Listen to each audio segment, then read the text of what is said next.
Pagi itu di Terminal Tirtonadi, suasana mulai ramai. Kami bersiap memulai perjalanan menuju Sangiran, tempat sejarah menunggu untuk diceritakan kembali. Bus perlahan melaju meninggalkan kota dan memulai kisah kami hari ini. Teman-teman 10-11, sekarang kita ada di Sangiran. Tepuk tangan.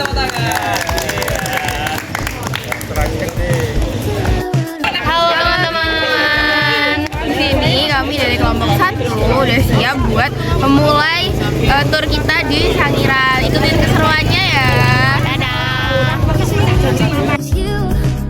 Sangiran bukan sekedar tempat wisata, tetapi lembar sejarah hidup yang tersisa di tanah Jawa.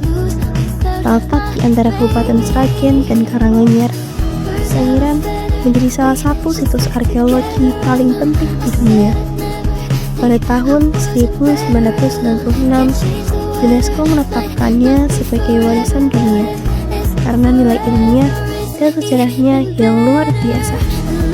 Penelitian di sini dimulai pada tahun 1930-an oleh Gustav von Koenigswald, arkeolog asal Jerman yang menemukan fosil Homo erectus, manusia purba yang hidup sekitar 1,5 juta tahun lalu dan dikenal mampu berdiri tegak serta membuat alat-alat sederhana dari batu.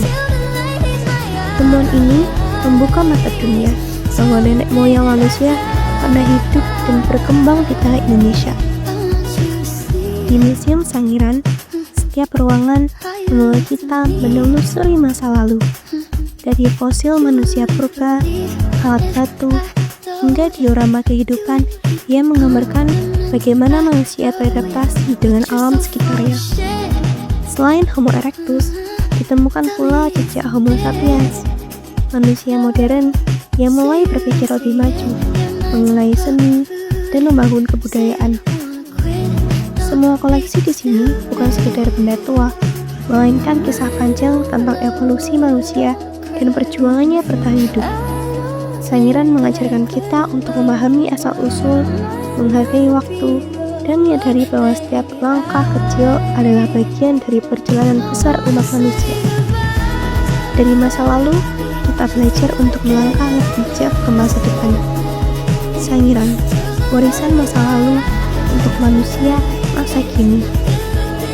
Mohon maaf untuk belakangnya, nama saya Kendina Raditya dari kelas 10 dari Semansa. Izin mewawancarai Bapak tentang folklor dan budaya.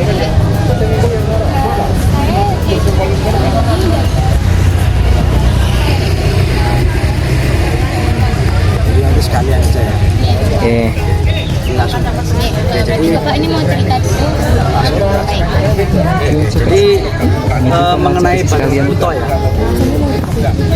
Masalahnya memoriku Sebelum Sangiran diteliti oleh para siswa, ternyata warga Lukas sudah banyak mendapatkan fosil. ya udah. Seperti mbah-mbah saat dulu sudah sering mendapatkan fosil. Pas mereka tuh mencangkul, membuat bak. Nah, pas mencangkul beliau tuh sering mendapatkan kepala kerbau purba, kemudian kepala gajah, gadingnya itu sering didapati. Tapi dia tuh belum tahu namanya bahwa saya itu fosil. Jadi hanya disingkirkan tapi dikeramatkan. Jadi dari masyarakat kami katanya jangan diganggu. Ini adalah balung buto. Bahkan balung atau tulang tersebut digunakan sebagai pengobatan alternatif. Jadi selain dikeramatkan tuh digunakan sebagai pengobatan alternatif. Contohnya tulangnya diambil ditumbuk untuk bergoreng. Jadi tulang-tulang kerbau, tulang-tulang gajah itu digunakan untuk pengobatan alternatif ditumbuk. Selebihnya dikembalikan lagi. Kemudian dagingnya itu dikikis dibuat minum untuk penyembuhan sakit perut. Nah, kemudian datanglah orang Jerman namanya Geyer von Koenigswald itu tahun 1934 mengadakan penelitian. Dari situlah warga bisa tahu, oh ternyata yang kita beri nama balung buto adalah fosil-fosil hewan purba. Yang disebut balung-balung buto adalah fosil-fosil hewan purba, seperti fosil gajah purba tulangnya, kemudian kerbau. Di Koenigswald dia tahu ternyata ini sedikit tentang pengertian balung buto ya.